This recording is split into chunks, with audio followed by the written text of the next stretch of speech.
From our 7 Tasmania studios, your nightly news with Kim Miller begins now.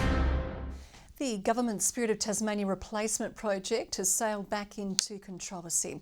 New right to information documents show a $100 million commitment to fit out the ships with local content could be in jeopardy. The documents show millions of dollars have been spent on equipment and technology from interstate and international companies, with just 42% of purchases coming from Tasmanian businesses.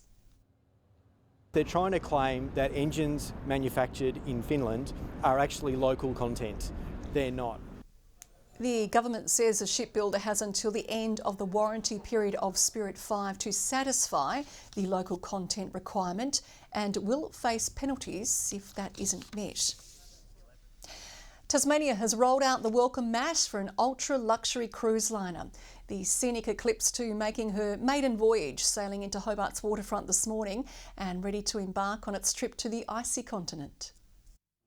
She's smaller than your typical cruise ship, but she's nothing short of grand. This is the most luxury and technical ship I have ever worked on, and it's actually the latest state of the art. The Scenic Eclipse 2 docking in Hobart this morning, marking the arrival of the first cruise ship of its kind into Tasmania's waters. We are ice-strengthened Polar Class 6 ship, and we could carry up to 200 passengers in polar waters. Hundreds disembarking the vessel and pouring into the city, while others preparing to get on board before it makes its way to East Antarctica. This is a turnaround visit, so we have around 160 people disembarking. We have another around 200 people coming on today. The ship not only offers passengers a luxury holiday, but also the chance for exploring some of the Earth's untapped regions. No other operator can provide a place where our guests can explore from above, explore below in our submersible, on the water by Zodiac, kayaks, paddleboards. The ship is decked out with a suite of technologies aiming to minimise environmental impacts during expeditions. If you fancy a James Bond moment, the ship includes 2 helicopters, allowing passengers to soar over some of the most remote icebergs. And if flying high isn't for you, there's also a Neptune Scenic 2 submarine, allowing passengers to plunge 100 metres below surface level. It's hoped ultra-luxury ships like these will be a major boost to the local economy, giving well-heeled tourists a taste of Tasmania. And they'll come into Tasmania and they'll disperse right around the state and spend on bespoke experiences, really quality food and produce, and invest those dollars into the Tasmanian economy. Today's visitors joining a record number of people already passing through Hobart Airport, with passengers exceeding 180,000 in the last few weeks. Rebecca Gadaneris at 7 Tasmanian News. Thousands have turned out trackside to enjoy a good day out at the running of the Devonport Cup.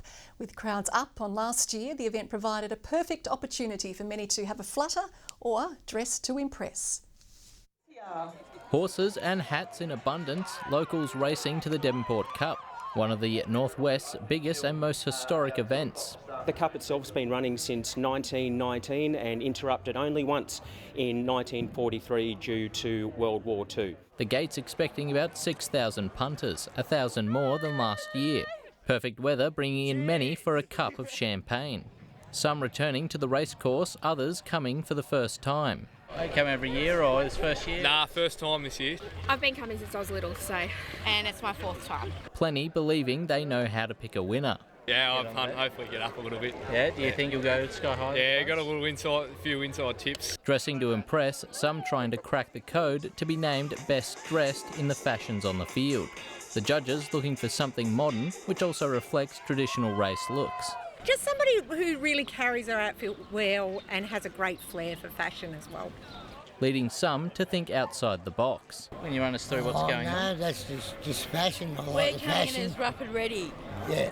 But whether it's the horses or the fashion, the event brings the community together, allowing locals to have a fun day out with mates. Z Gaffney, 7 Tasmanian News. A popular club in Geeveston has found itself in hot water after reportedly being slugged with a massive tax bill. The ex-servicemen's and women's club reportedly failed to make hundreds of thousands of dollars in tax payments, with members left shocked and angry. In a statement on social media, the club claims there's no tangible evidence of wrongdoing or intentional mismanagement. It's been forced into administration while it weighs up its options.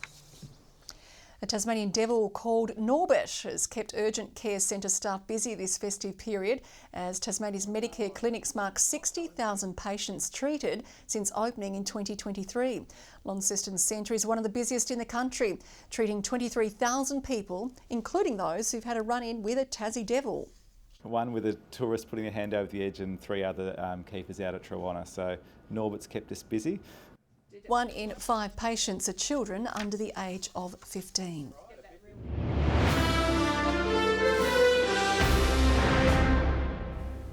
The JackJumpers have suffered their second loss in a row, going down to the Hawks by 5 points in Wollongong last night. Play heating up in the final term as the coach bites his tongue. Coming off a 14-point loss to the Southeast Phoenix, the Ants were ready to infiltrate the sandpit. Sean McDonald again, and again it's successful. Ruben Tarangi making it look easy in his 350th NBL game. Ruben Tarangi again sending a Hawk sprawling. Vice-captain Fabian Krislovic making up for a missing Magnay. Here's Fabian Krislovic to dunk. Played a huge role at both ends of the floor, playing on Sam Froling, and then arguably his best game as a jack jumper last night. It was tough for the visitors, down by 13 at half-time. But whatever coach Scott Roth said during the main break must have worked, keeping the Hawks to their lowest third-quarter score all season. Trey Kelp leaves his shot short. This hit on star forward Jordan Crawford in the fourth, deemed legal by the refs. A lot of contact. Crawford shoots a 3 and gets run off the floor. The block's good, but when you run through somebody, I don't know, I guess that's not a foul. Then in the dying minutes of the game, and with only 3 points separating the sides, the Jackies looked to foul to send the home team to the line. But there was no whistle, resulting in a Hawks dunk to end the game. I can't say very much. We're owned by the NBL. So I have to keep my mouth as shut as I possibly can. The 5-point loss forcing the JackJumpers from 3rd to 6th on the ladder. They have a chance to redeem themselves during this busy period, with their next game against the 36ers on Friday night. 4 games in 7 days is tough, but we're definitely trying to knock a few wins out of here. We've just got to bring our best, and our best will be good enough. With 4 wins on the trot, the Hobart Hurricanes are looking to stay on the winners list as they take on the Sydney Thunder tonight. Both teams sitting on 4 wins so far for the season. Left arm spinner Paddy Dooley replacing batter Caleb Julb for this trip to Sydney. It won't be easy for the Canes, with teenage Test opener Sam Constas returning to the Thunder lineup. It'll be in Port Shea Hope and Waqar Salim Keel's last game for the Purple Army before they head overseas to play in the UAE tournament. Australian young gun Maya Joint has progressed through to the next round of the Hobart International after beating Polish player Magda Linette in straight sets 6-1, 6-1. Top seed Diana Yastremska beat Anne Lee in 3 sets, keeping her current world ranking at 33. Well, Yastremska fizzed that back. A bit more fire in the belly of the Ukrainian. 2020 Australian Open champion Sofia Kenin has booked her place in the final 8 after beating Russian Anna Blinkova 6-2, 3-6, 6-2. In a thrilling photo finish, Ashy Boy has taken out the Devonport Cup. The final turn saw Kailua Falls surge to what some thought was a win by a nose. Kailua Falls is trying to get to it. Sushi Express, Ashy Boy coming, great finish. Kailua Falls! Kailua Falls a nose, I reckon. But it wasn't to be, with the Glenn Stevenson-trained Ashy Boy declared the winner, making it back-to-back wins. It's also champion jockey Craig Newitt's 9th Devonport Cup. Swoop Dog, which took out the Cup 2 years ago, finished last. And that's all I have in sport, Kim. OK, thanks very much, Lily. Well, Kai Wicks will join us after the break with a weather forecast.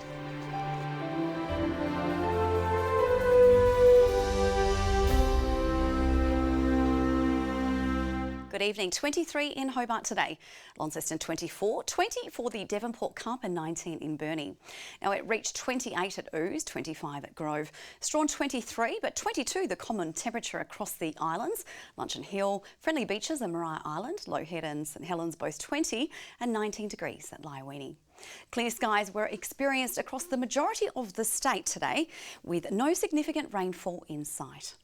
Extensive storms are seen over the northern half of Australia and southeastern WA. Tomorrow, a high pressure system will shift over the Tasman Sea as a trough extends across parts of the country. East to southeasterly winds 10 to 20 knots in the north, variable at 10 knots in the south and central west, tending north to northeasterly up to 25 knots elsewhere, and southwesterly swells at 1.5 metres. The south can look forward to plenty of sunshine tomorrow, 24 the top for Hobart, Cygnet 25 and a lovely 28 degrees on the way for New Norfolk. Partly cloudy in the north, Launceston 27, Devonport 22 and 28 the top at Campbelltown. Cloudy skies extending to the west, 22 the maximum at Burnie, Strawn 25 and 23 for Smithton. St Helens partly cloudy, 23, much the same in Swansea 26 and 27 at Fingal. Some morning fog at first on Friday, followed by isolated showers about the northeast and southwest. The southwest can also expect some thunderstorm activity. Showers statewide during the afternoon on Saturday, with a chance of thunderstorms across the state. Now those showers continue into Sunday, extending statewide in the afternoon, and we're in for more possible thunderstorms. To mainland conditions now for Thursday. Possible storms for Brisbane, Darwin and Broome. Tomorrow, cloud clearing in Adelaide 33, showery across Sydney with 27 degrees. Hobart currently 21 degrees and cloudy. Cloudy also with 21 in Launceston and 18 in Devonport. And it looks like we're in for consecutive thunderstorm activity right across the weekend, Kim. Does better keep the dog inside. And that is all your news for now. I'll be back later with updates. Thanks for joining us. Good night.